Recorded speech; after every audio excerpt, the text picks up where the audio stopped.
My name is Lila Andrews, and what I'm about to share with you changed everything I thought I knew about life and death. Before I explain the astonishing truths Jesus revealed to me about what happens to the souls of the departed, you need to know that every word I'm about to tell you is real. This was not a dream or a vision. It was more vivid, more tangible, than anything I've ever experienced in my life. It happened on a quiet Friday morning in October. The air was crisp, and the leaves were just starting to turn. I was driving to work, lost in thought about my weekend plans. I remember thinking about how I needed to get groceries that evening. That was the last normal moment before my life changed forever. A drunk driver ran a red light at high speed and slammed into the side of my car. The force of the impact was so severe that my car rolled several times before landing upside down. The first responders later told my family they hadn't expected anyone to survive such a horrific crash. And technically, they were right. I was pronounced dead at the scene. But for 33 minutes, while my heart wasn't beating, something incredible happened. What I experienced during that time reshaped my understanding of existence, and it's a message I've been compelled to share with the world. At the moment of the crash, everything went dark. Then, almost instantly, I became aware of being outside my body. The pain was gone, replaced by an incredible sense of peace and clarity. I found myself hovering above the wreckage, watching the paramedics as they worked tirelessly to save me. I could hear every word they said, even though I was floating high above them. "No pulse," one of them said, his voice edged with urgency. "Let's start compressions." I wanted to call out to them, to tell them not to worry, but I couldn't speak. And then I saw it, a light. At first, it was just a faint point in the distance, like a star on a dark night, but it quickly grew brighter and closer. The light was unlike anything I had ever seen. It wasn't just bright, it was alive. It radiated warmth, love, and a sense of belonging that words cannot describe. I felt myself being drawn toward it, moving through a tunnel of swirling colors and energy. This wasn't the kind of tunnel I had heard about in near-death stories before. This was vibrant, purposeful, and alive with motion. I could sense countless presences around me, each moving with a divine purpose. As I traveled deeper into this tunnel, I heard the most beautiful music, a melody that felt as though it had always been part of me. It was hauntingly familiar, yet unlike anything I had ever heard. Suddenly, I arrived in a place filled with radiant light. The light wasn't blinding but enveloping, as if it was a part of me and I was part of it. Standing in this light was Jesus Christ. I knew him immediately, not because of any image I'd seen before, but because my entire being recognized him. His presence was overwhelming yet comforting, like being embraced by the vastness of the universe itself. "Welcome, Lila," he said, his voice resonating through every part of me. "There is something I need to show you." What he revealed next was beyond anything I could have imagined. Jesus showed me what the souls of the departed are truly doing now. It was nothing like the common misconceptions of spirits lingering aimlessly. He gestured, and I suddenly saw an expansive spiritual realm full of purpose and activity. "Every soul here has a role," Jesus explained, "a divine purpose they are fulfilling." I saw souls praying for those on earth, interceding for their loved ones and even for strangers. Their prayers weren't passive, they were deeply connected to the struggles of the living, influencing events in ways beyond our understanding. "They don't haunt their old homes or linger in familiar places," Jesus told me. "Their work is far more meaningful." I also saw souls acting as guides, helping new arrivals navigate this incredible realm. Others were learning, studying profound truths about God's creation and the universe. Some were engaged in what Jesus described as the preparation of a new heaven and a new earth, their work part of a grand design that we cannot yet comprehend. What struck me most was the order and purpose behind everything. This was not a place of rest in the sense of inactivity. It was vibrant, alive, and filled with joyful work, all in service to God's kingdom. Then, Jesus showed me something that took my breath away. I saw souls participating in what he called the Great Symphony of Creation. They were part of an immense harmony, contributing to the very structure of reality itself. Their worship wasn't simply singing, it was an integral force, sustaining the universe in alignment with God's design. Many people on earth see heaven as the end of the journey, Jesus said, but it's actually the beginning. What you're seeing is how souls actively participate in my ongoing work of creation and redemption. Then he showed me something that struck me deeply: souls newly arrived in heaven who were struggling to fully embrace their new reality. "Look," he said, directing my attention to a particular scene. I saw a radiant woman, glowing with heaven's light, but she kept glancing back toward earth with visible concern. Jesus explained that her family's overwhelming grief was affecting her transition. "They believe their unrelenting sorrow honors her memory," he said gently, "but they don't realize it's creating distress for her, even here. She has a significant role to play, yet their refusal to accept God's timing creates a kind of spiritual interference." This revelation was profound. Grief, when excessive and unyielding, can disrupt a loved one's ability to fully engage in their divine purpose in heaven. Healthy mourning is natural, Jesus explained, but clinging to grief that denies God's plan can create obstacles, for both the living and the departed. He then revealed something even more remarkable: how prayers from earth intertwine with the activities of heaven. I saw streams of light rising from earth like rivers of pure energy, joining seamlessly with the work of souls in heaven. Every heartfelt prayer, Jesus said, becomes part of the greater purpose here. Nothing is wasted, nothing is ignored.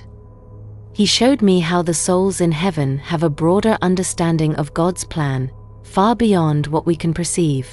They see how prayers, even those that seem unanswered, are woven into the fulfillment of God's ultimate design. This is why prayer is so essential, Jesus said. It aligns heaven and earth in ways beyond human comprehension. Your loved ones are not gone, he continued. They've been elevated. They are fulfilling roles in my kingdom more meaningful than anything they experienced on earth. Next, he allowed me to witness the profound interaction between heaven and earth. It was as though the veil of reality had been pulled back. I saw angels and souls working together in perfect synchronization, carrying out God's will with joy and precision. Heaven was not a place of passive rest, but a realm filled with purpose and continuous praise. Every soul had a unique assignment, perfectly suited to their journey and transformation through Christ. Jesus then spoke about the misconceptions many hold about the afterlife. "So many are misled by false teachings," he said with a mix of compassion and firmness.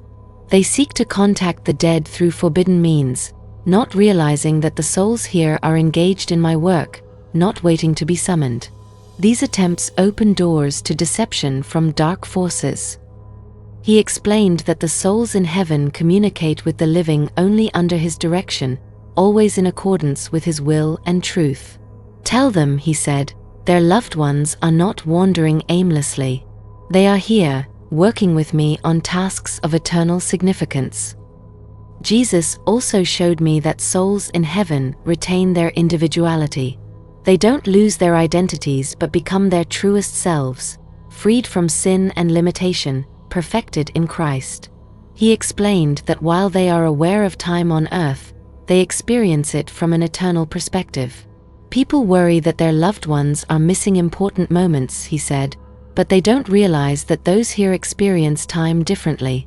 Nothing is missed. It's simply perceived in a way that aligns with eternity. I saw souls celebrating milestones on earth with heavenly joy, though their involvement was always perfectly aligned with God's purposes. Their connection to earthly events was profound yet beyond human comprehension. Then, Jesus revealed how prayers and worship create what he called windows of glory, moments when heaven's reality touches earth.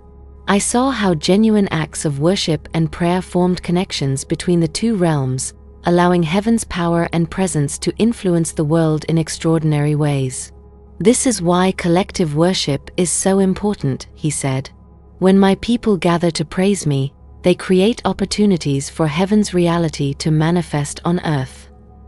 I saw how the souls in heaven often joined in these moments of worship, their praise blending seamlessly with that of the church on earth. This union of worship strengthened the spiritual foundation of reality itself.